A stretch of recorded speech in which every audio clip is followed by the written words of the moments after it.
Sometimes I just wish everyone out there could sit in on the conversations that me, Jim, and Al have, because I will be the first to say, oh my goodness, there's so much goodness coming down the line that we can't talk about yet. Now I get as much as I can, me and Al beg Jim to give what he can on this podcast. So we've got him to give a little today. We're going to go ahead and introduce him after I do my introduction, and know that you're going to get some tidbits about what's coming down the line. Okay, but I'm telling you so much, you got to strap on for the roller coaster ride that's going to be Star Trek Adventures for at least the 2, 3, 4, 5 years coming down the line. I'm Michael Dismuke. I'm a very excited and enthusiastic writer for Star Trek Adventures RPG, lead writer on Captain's Log, blogger on Continuing Missions, which is the #1 site for Star Trek Adventures and Captain's Log, and a fiction writer for Star Trek Explorer magazine and other stuff coming down the line. All right. And with that said, let's introduce Jim Johnson. Hey everybody, Jim Johnson. I'm the project manager and line editor for the Star Trek Adventures RPG, the Captain's Log solo RPG. Project manage the Lower Decks Buffer Time card game that is should be out now. Not quite as of the recording, but will be out by the time this thing airs. So we're managing the web store sales, and Asmodee's got the retail. So it's out there. Check it out. It's got some good reviews so far. It's a great, fun, light, quick game. So if you're into Lower Decks, especially with the very sad last season in the middle of the last season on air right now. So if you want to get a chance to enjoy it, go do that. And writer of various and sundry fiction that we'll talk about at some point in the future, maybe on this show, maybe not. Maybe I'll just do it on my channel. I don't know. We shall. And then we've got a very special guest with us here. No stranger to our show, no stranger to STA and to RPGs in general. I will introduce Al Spader. How's it going, everyone? Al Spader, freelance writer for Star Trek Adventures. I was the lead writer on the Federation Klingon War Tactical campaign. I'm also the lead writer and project manager for Sentience 2D20, and also the lead writer on Once Upon. That's right. And we're here to talk about that tonight and how to integrate all these amazing IPs, because Star Trek actually fits every genre. We're going to talk about that tonight. We're going to have future shows about it also. We have planned on our schedule. But before we get to that, Jim, you were teasing us right before we hit record. And what were you teasing us about? You had some news that you said, oh, yeah, by the time this comes out, I could talk about it. Oh, right. Yeah. So, it's not available yet, but by the time this episode airs, the second edition starter set should be up on pre-order for people to go pre-order and get excited about. Barring any surprises, we'll release the digital files the moment you pre-order, so you'll get it right away. I don't think we're going to delay that, but don't quote me on it. We might decide to wait a little bit, but I'm hoping we don't.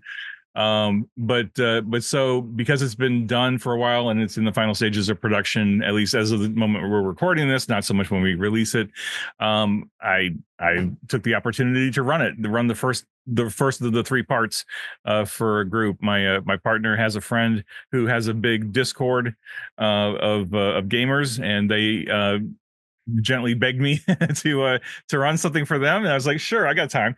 And so I got together with them the other night, and I decided that they should pick characters out of the quick start. So they all picked some characters out of the quick start, and I ran the first adventure out of the starter set, which was written by Merrick Moyer, and then part 2 was written by Al. Third part's written by Michael, but I only ran the first part, and they had such a great time. Nice. And it was such a great time. I mean, we kind of went off the track a little bit, and then we kind of came back to it, but I didn't have enough time to run the entirety of the first act. So I kind of compressed act 2 and 3 together and just, made it work. But they were super excited to play it. They were fascinated to see how a different game master ran it compared to them. Okay. Full disclosure, I made a goof on how extended tasks are resolved. I forgot that you always get a minimum of 1 impact on them. So there's some places where they were rolling really well, and I was like, oh well, you got 2 successes, but the resistance knocked it out, so you're out of no progress. Wait, did they notice though? They did not. Then it doesn't matter. I know, and that's what I told them. But I was feeling a little anxious halfway through. I was like, why aren't they making any progress on it? This is weird. Like they're doing well, but they're not making progress. There's something wrong here. But I didn't want to break up the flow because they were all having such a great time. So anyway, this is not a plug for the starter set by any stretch of the imagination, but they had a lot of fun, and the feedback was surprisingly positive. This is a group of longtime game masters, really hardcore longtime game masters, and they really appreciated that the starter set was written specifically to get people into the game who've never gamed before or played before. All three parts really walk you through the basics. Like, here's how to do a task, here's how to do an extended task, here's what you should be thinking about as a player, as a game master, etc. So they appreciated that from the beginning. So I just want to say I was excited to actually run it. Yeah, we can let people know that starting next month, in about 4 or 5 weeks, we're going to start doing our normal breakdown of that, because people will have it by then and we can talk about it. And I know that one of the things we were tasked with, myself, Al, and Merrick, was even as you run through the game, we cite some of the rules for the game master, just in case you're a new game master and you're nervous. You don't have to feel like you have to refer back to the core rulebook right away. We actually cite some of the rules as you go, so that you would feel like, oh, I'm confident in what I'm doing here. So I'm glad to hear that you got to try Merrick's out first. I know it was one of our most fun adventures to run. And again, I don't want to give any spoilers. So will people have it by now or not? To look at? We're releasing this episode comes out on November 29th. So the pre-order should absolutely be available by now, and I think we're going to release the digital files the moment we pre-order. I've got to double check with the internal teams. I'll say something that's not dangerous. Then we all leaned heavily into Nausicaans. That's all I'll say. We felt that they've been underserved in Star Trek, and we said, let's make this the ultimate story about Nausicaans, right, Al? Yeah, absolutely. Yeah, a little bit of inspiration from the episode of Strange New Worlds, and yeah, it was an awesome story that we were all working together the whole time, and we'll probably break it down with you. I'll look forward to talking about that in more detail. I remember some of those conversations, so that'll be super fun. Jim, how did it feel to actually run a game for? That's the first time you GM for a while, right? Yeah, it has been a while. I was a little like I said, I was a little nervous, but the group was really chill, and they were really enthusiastic, and that's really the two big pieces, right? And a couple of them had already played the game extensively. So awesome. Kudos to all of them, and shout out to that whole group. Thanks, everybody. I know at least some of you watch the show regularly because they called me Jim Johnson. Oh, that's so cool. This is a fun little our little bubble continues to roll on. But anyway, we're not here to talk about STA tonight. We're here to talk about sentience. And Al, I want you to tell us all about sentience and how can we use sentience in, well, I guess not to talk about Star Trek, but how can we use sentience in Star Trek? But Michael, did you have a different opening question that you wanted to start with? Well, yeah, I do want to here's something I'm proud of.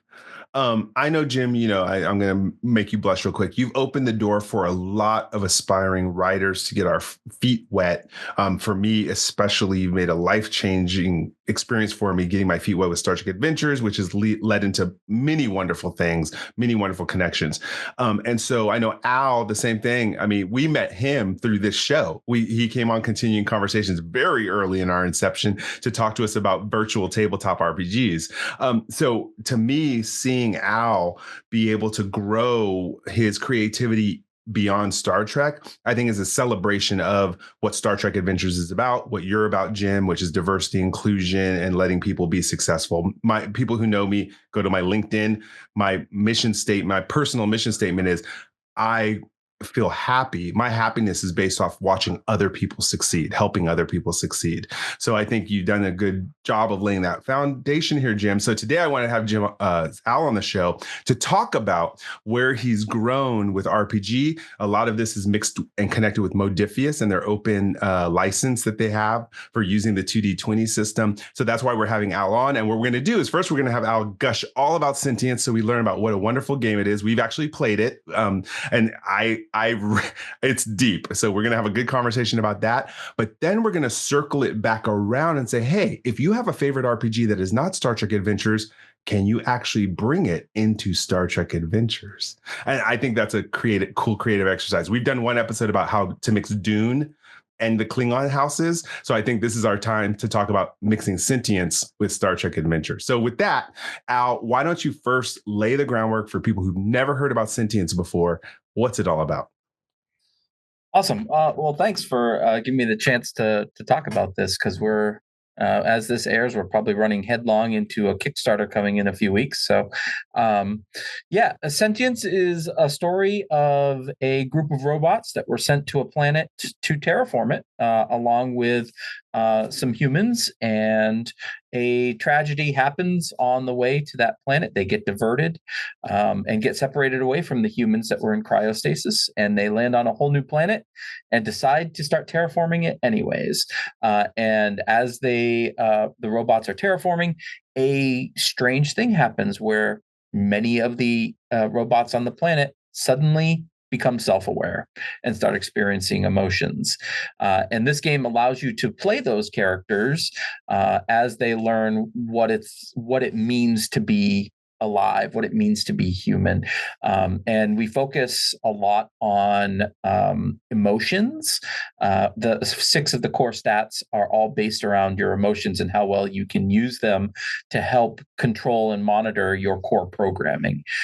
So that's something that I'm really excited about. And we brought in the value system from Star Trek Adventures as well.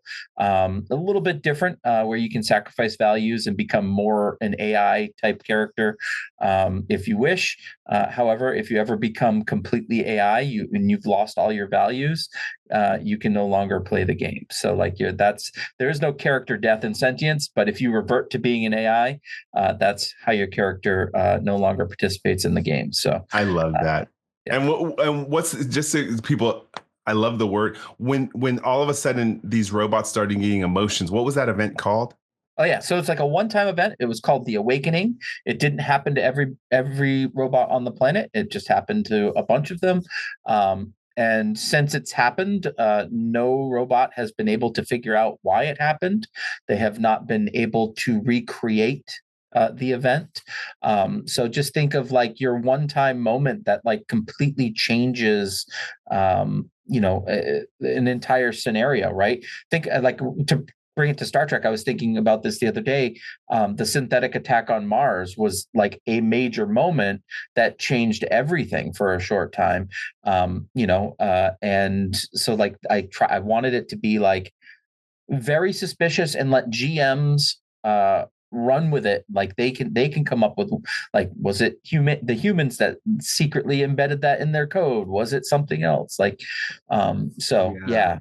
When we played the game, I was familiar with it. I read the quick start pack. I jumped into it, and I remember there was a point, just so people can kind of feel what it felt like, is there was a point where I was exploring emotions without a human there to give me context to the emotions.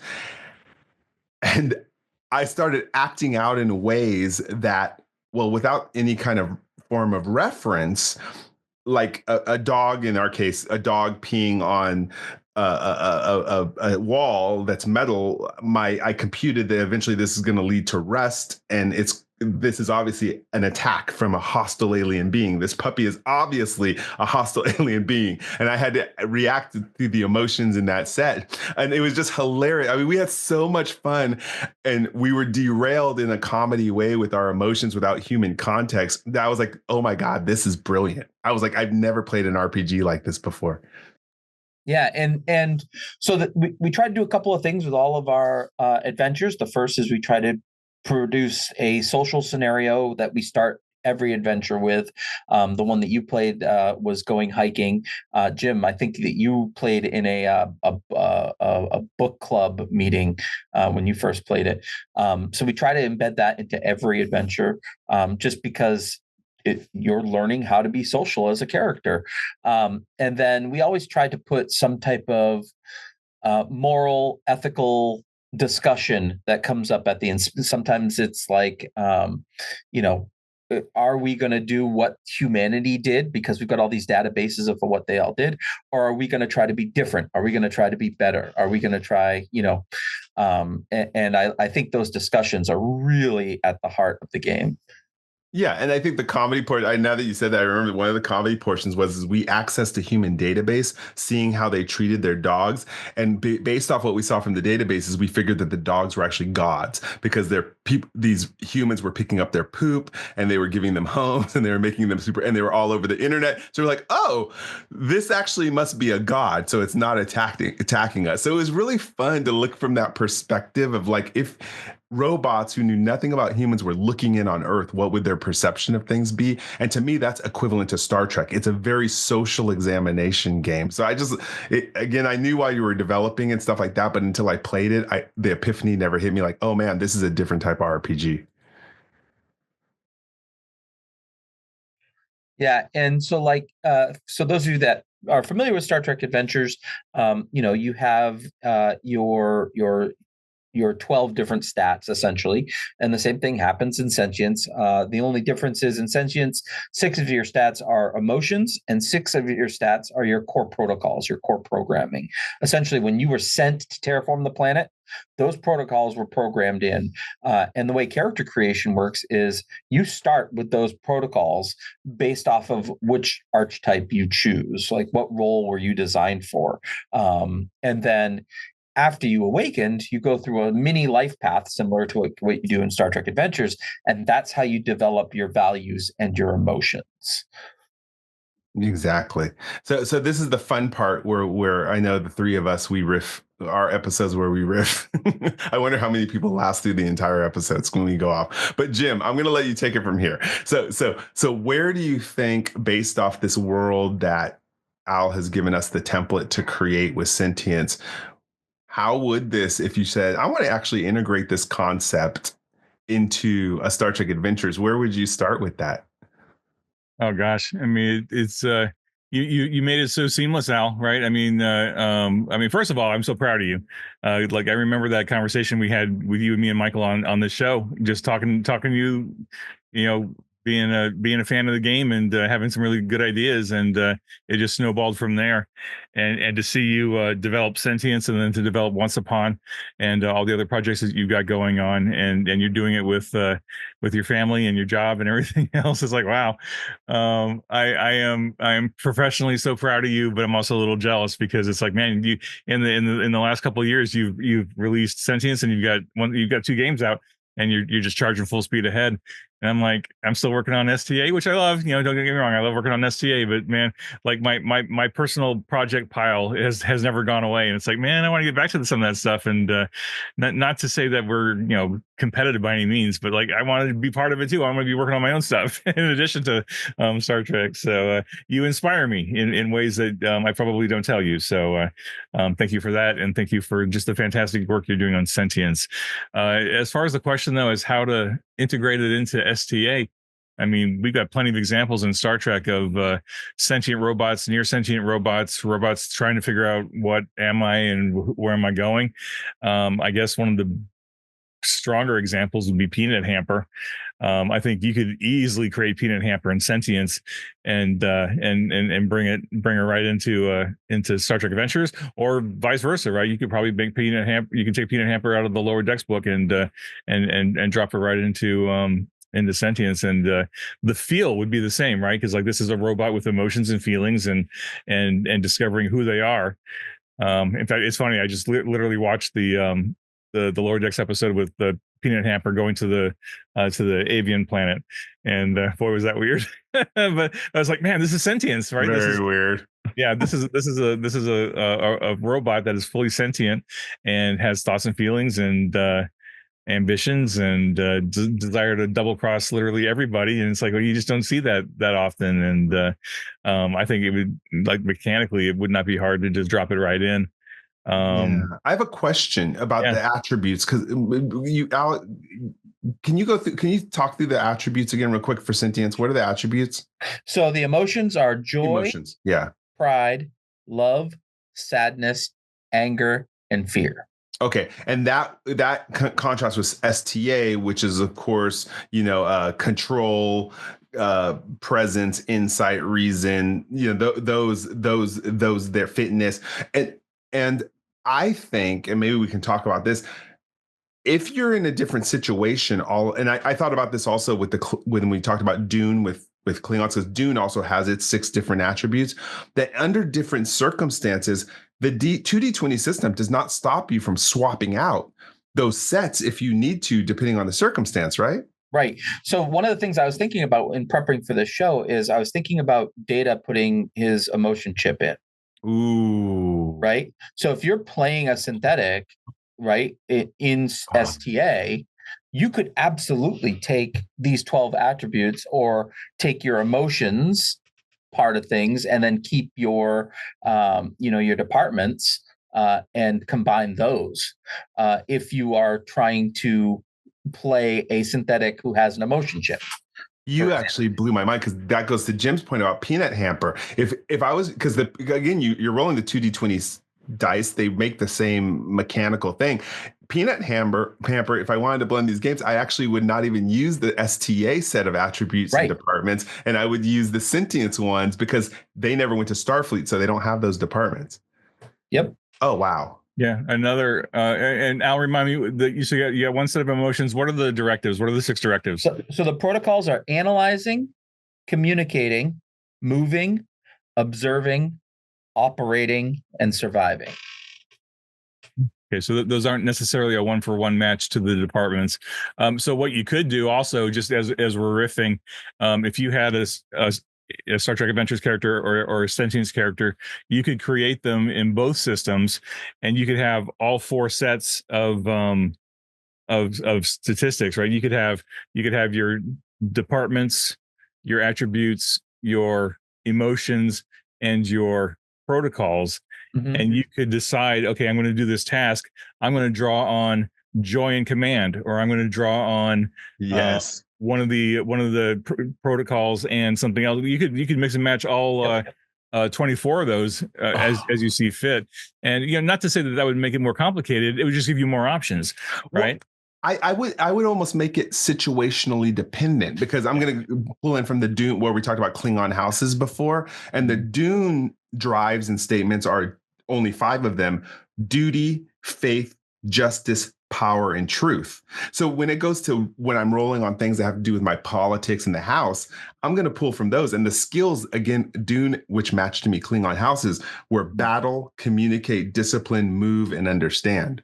So I just want to say how the 2D20 system, if you really want to have fun with this game and just make it super rich, you could say, hey, different qualities apply to different circumstances. When I'm on a ship, I got to fall into Starfleet protocol. Mm-hmm. But if all of a sudden I'm in the world of sentience and I discover, this world, we visit a planet, and it's the planet of sentience where maybe in the early 2100s, these robots were sent from the United Space Agency and got diverted, and that became this planet. You can get really creative working with these. Well, especially because one of the through lines of the sentience game is that humanity is supposed to be returning. We don't say when, but we leave that up to the game master, right? So what happens if your starship is that humanity that's returning and you have no idea about what's happening here, right? So how are the robots going to react to your starship, right? They're going to think that your humanity coming back either as their saviors or whatever, right? Yeah. When the actual humanity is out somewhere else, distracted or non-existent or whatever. Mm-hmm. That's deep. I'm thinking, like, you could actually make it. And I know some people do this out there. They play multiple RPG games, and the fact that you could actually have it where, say, for instance, if one of these sentient robots comes onto a Starfleet ship, and you decide, hey, I'm actually going to play with the sentient stat sheet. Mm-hmm. Because I don't have the Starfleet training, and these are and the games would be completely compatible because the roles would work. Yeah, I believe it was Lewanika. From Tabletop Journeys, their ship gained sentience, and they used the stats from sentience for their starship when it was acting as a character. Yeah, and it doesn't hurt at all to do. The thing is, it doesn't hurt at all. You just have the sheet there while you're rolling the dice. It takes no more effort. Right. And if you think about Zora, like if Zora from Discovery, right, there's emotions there and then there's systems there, right? So like the juxtapositions you can make between the two are really, really cool. And if I was running really lore, I would use the sentient model. If I was running lore, I would actually use the sentient model. And I have to say, if I'm going really honest about it, we know Klingons did not go to Starfleet. I'm more likely to use the stat sheet from Dune. Yeah. It's a whole different line of that's kind of brilliant. Yeah, and I think that in general, one of the things that I hear when I run the game from a lot of people, and I think I've heard it from both of you as well, is lots of times you don't stop to think how your character is feeling when they're doing something. Lots of times you're doing stuff for the sake of trying to survive or to do something cool or tell an awesome story. And like without thinking about how your character is actually personally feeling about this stuff. And because it's baked into the system of sentience, you get a much deeper feel for the character that you're playing. Yeah, I want to add to that. Let's picture a stat sheet. I'm going to visualize something real quick. Say you want, and I'm leaning heavily toward this because I feel that in our games, Al, you know this, when we play on Discord, which is a much slower thing that people maybe have watched on continuing conversations, when I'm kind of like showing the rules and pushing us through. But when we play on Discord, it's very emotion heavy. We do. And I could almost seeing having those command attributes here, a little slash line, and then have these emotion attributes next to it. So when you're actually doing a roll, you're choosing whether this is in a more of an emotional thing or if this is more of a Starfleet training thing. Yeah, that's cool. That actually and you could select and mix and match depending on the situation. That kind of would be a really simple, easy fix too, if you want to just enrich in your characters with more emotion. Yeah, and I think if you didn't want to use the full like set of 24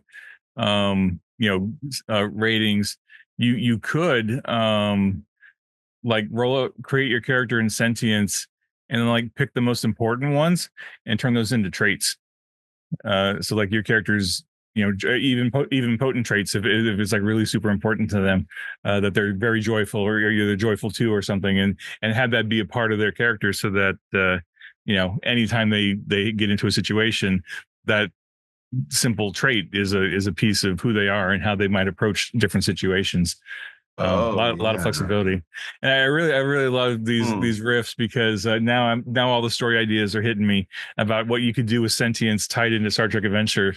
And just the first one off the top of my head is what if the team making first contact with the sentience planet are binars? Yeah. Or what would happen if the sentience folks got wind of what Harry Mudd did to his androids? How would that impact like a first contact or just a general kind of conversation? I'm thinking about data with the emotion chip too. Yeah. Now that you said, imagine if we bring in a little captain's log probability matrix, the 50-50, and that before he made an action, we roll 50-50 whether he's rolling off the emotions or whether he's rolling off the protocol, off the attributes. Yep. So that change, like it shows kind of that inner fight you see Data having on screen. It could even be effective with betazoids or telepaths under certain circumstances where you choose this set under different, so even a Klingon, all of a sudden, maybe like Worf, the minute he walks into the Klingon High Council, nope, that's not your set anymore. Use the Dune set. In order to, and you just have these little slashes with which set you're pulling from at any given time. That creates, to me, as a writer, that gives me so much to work with on how multifaceted an individual is. Yeah, absolutely. And like even the John Carter of Mars series of RPGs, you could use that as some planet within Star Trek Adventures where there's a lot of action and adventure.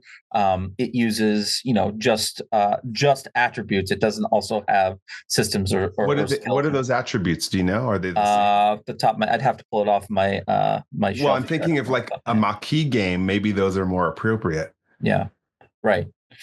Yeah. So like, you know what? I just thought of what happens if a bunch of Borg all of a sudden awakened. So they were formerly full of emotion. Then they became drones. And while they were drones, they gained their self-awareness back. That's like the episode with Seven of Nine when they picked up those 3 Borg drones. Yeah. Who had broken free from the collective. Right. Ooh. The thing is, and here's the thing as we talk about this, the 2D20 system is so easy to me. And I know all of us here are story writers. We love journaling. We do that. And I played RPG going on 40 years. Like the 2D20 system to me pushes you so much into narrative and loving your characters that I love the flexibility of all these different games. And I love that Al is pulling out the book so he can tell us what these attributes are real quick.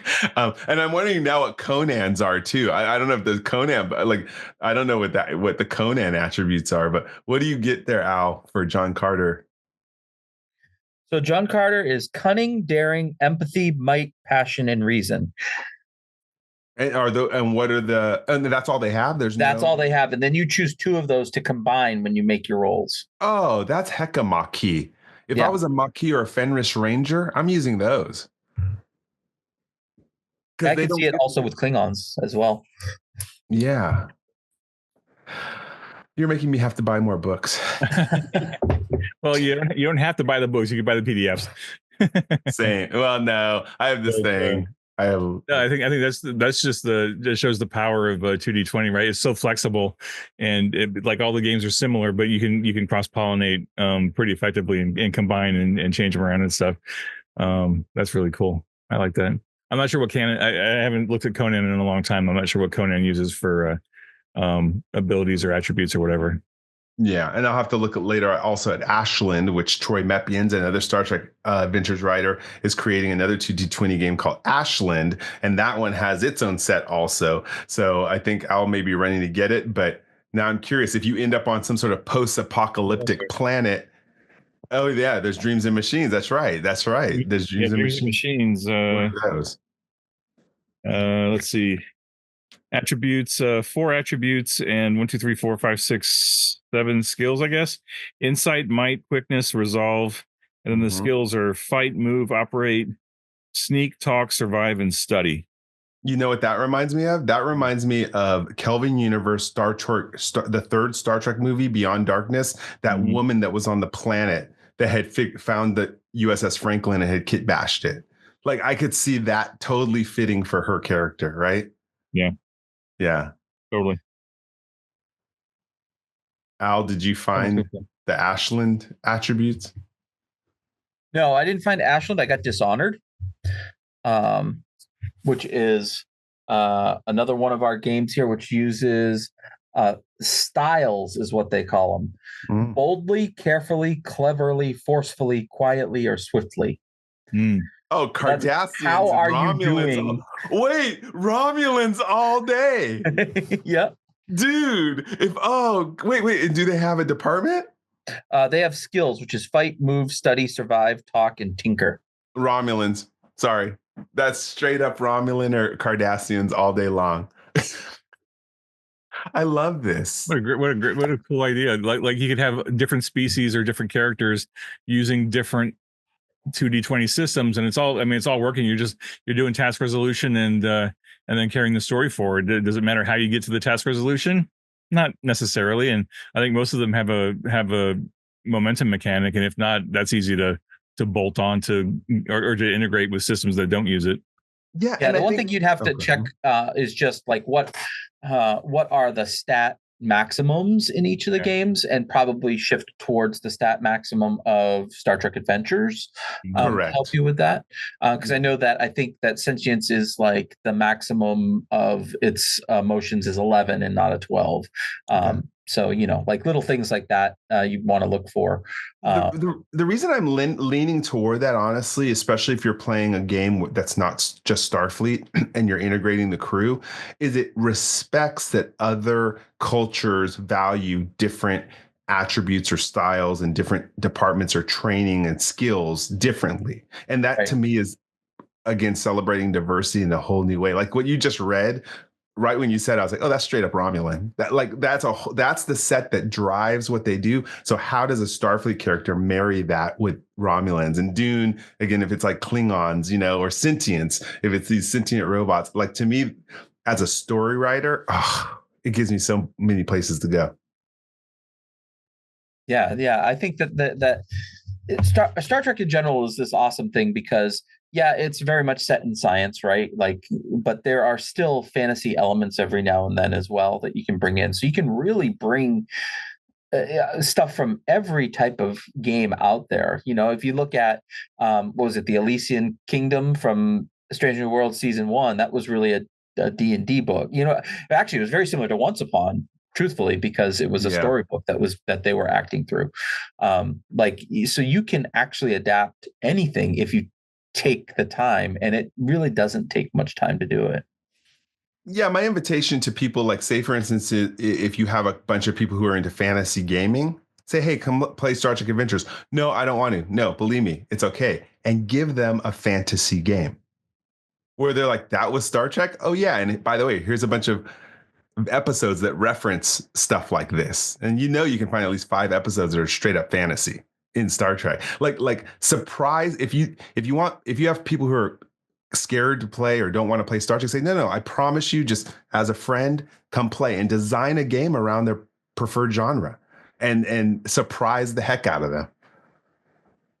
Yeah, Star Trek as a trope also likes to delve into history quite a bit. Like we see scenes on great, ships of the line. We see, the Amelia Earhart, different things like that show up from history all the time. So, like, I'm thinking Cohor's Cthulhu, which should be coming out fairly soon. Like, you're talking about Roman times. Why not work that into, like, a time loop episode or something like that in Star Trek, and then have the characters use those rules for a session or something like that. I think that's also a viable thing to do. Endless. Any more riffing, Jim? Did we exhaust you today? No, I mean, I could go on, but I think I want to be. I mean, I was just thinking, are the androids that messed up Utopia Planitia, were they sentient, becoming self-aware, and deciding to get back at the Federation?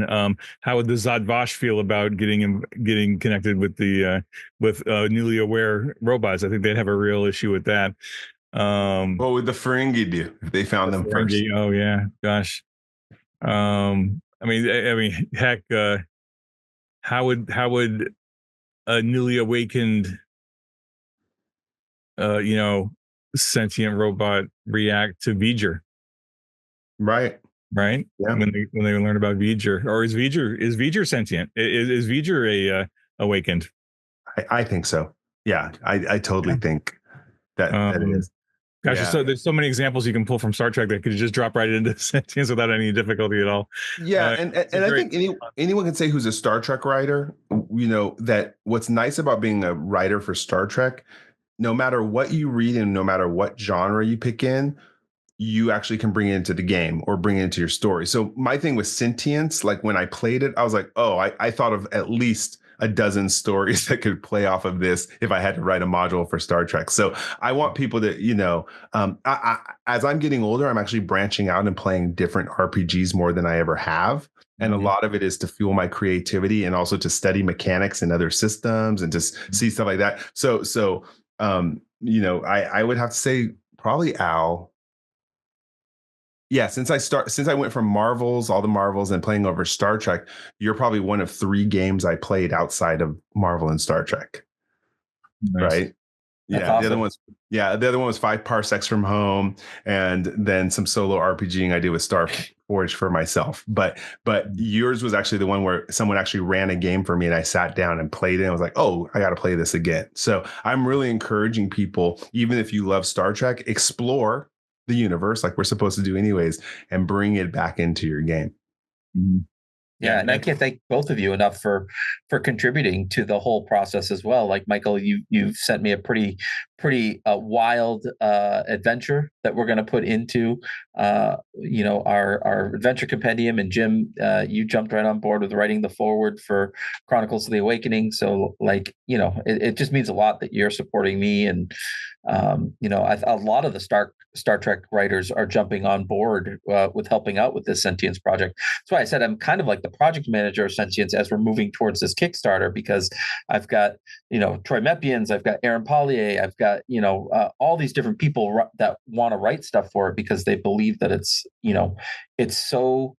does so much of what Trek does so well, which is social commentary, right?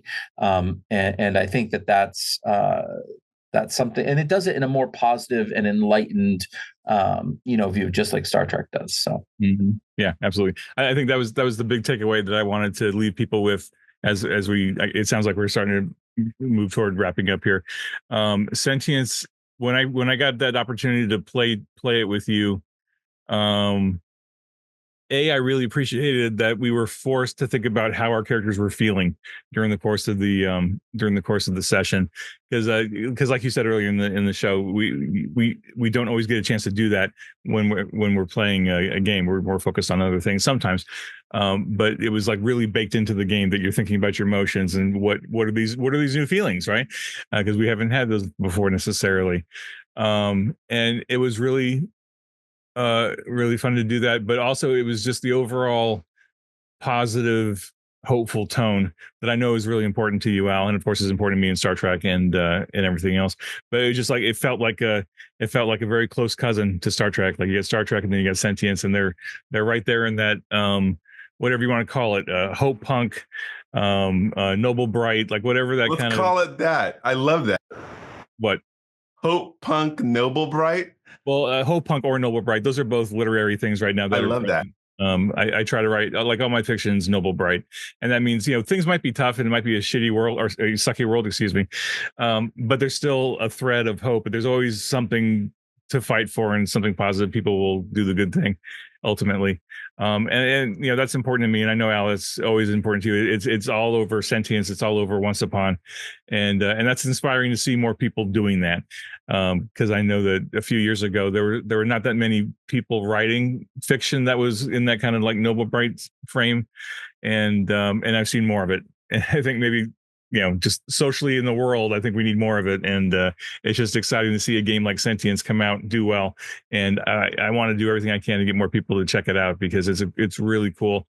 And you deserve every positive thing to happen. So that's, I mean, a rising tide lifts all boats, right? So that's why I support you. That's why I support Michael. I if I ever get around to self-publishing some games too, I'm sure it'll come back to me. But I'm not worried about it, right? For sure. We want to see cool stuff out there and more games. More games are good. This is a golden age for gaming, so bring it on. I didn't realize, Jim, that that's kind of like the lens that I was writing with is that hope punk, noble bright type stuff. Then I was at a convention recently, and I was speaking to some people about Sentience, and they were like, "Oh, this looks like really positive outlook." Like. And then they went on to Once Upon, and like, oh, this is really positive too. They're like, is this just your style? And I'm like, oh, I guess it kind of is, right? Star Trek, very, very positive and hopeful, and like, and like you said, Jim, I do believe we need more. Not that there's anything wrong with people that want to play grittier or darker or grimier games. If that's your thing, awesome. I want you to go play those games, but I want to try to make things a little bit more hopeful and bright.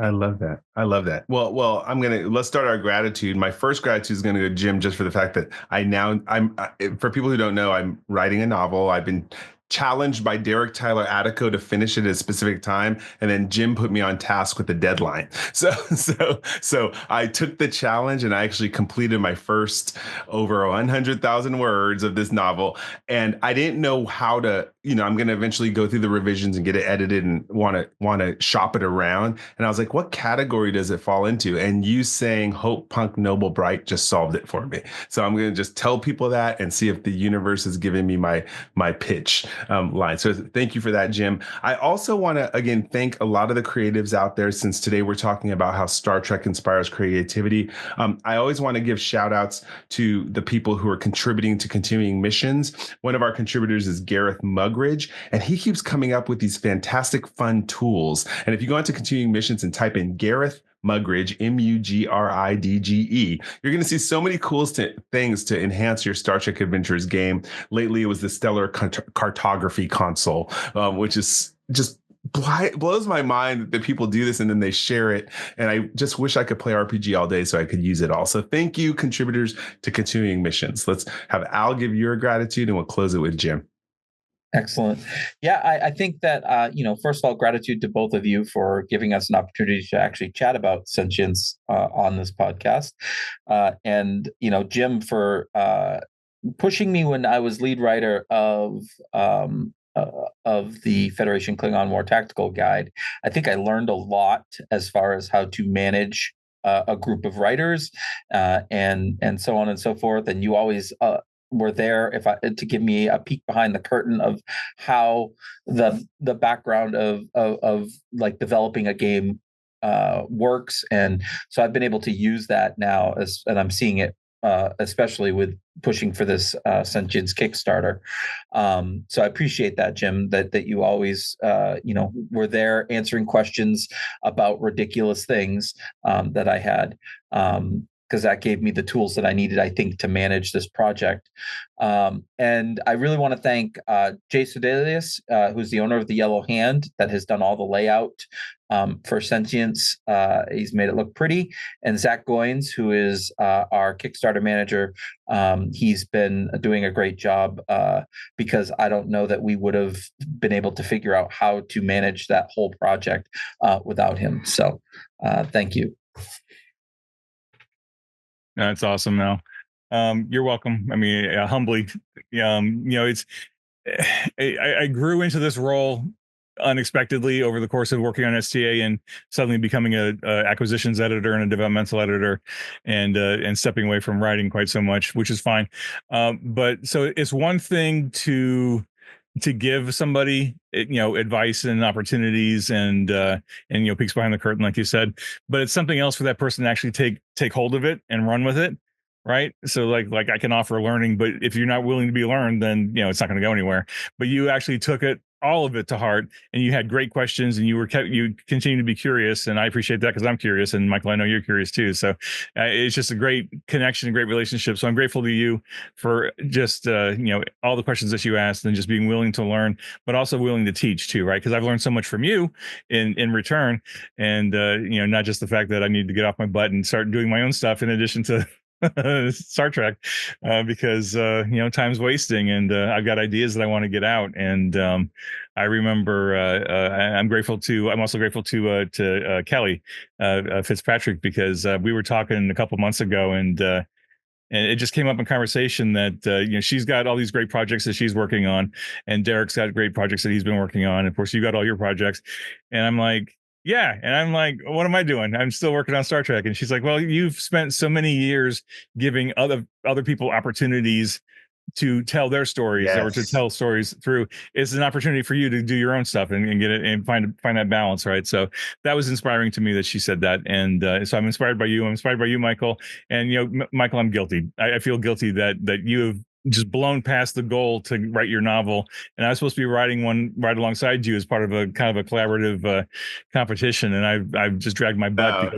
I'm just the kind of person, when people tell me I can't do something, that gets me. Then it drives me. So Derek and you pushed my buttons in the right spot, and honestly, I'll tell people out there right now, what got me was RPG. Al knows when we play RPG, I easily pump out 40 to 60,000 words a month in writing these stories, right? When we finish these campaigns. And I was like, all of a sudden, I was like, wait a second. If I just channel that into my own novel, I should get it done in 90 days. Yeah. And so all of a sudden, it was nice that the guys gave me a reprieve. I stopped game mastering for the time, and I said, "Let me just dedicate this." So the energy's there, and it's being around creatives like all of you is really inspiring me, and I just love. So, Jim, when you're ready to do your own stuff, you have an army of people you've opened the door for who are waiting to lift you up.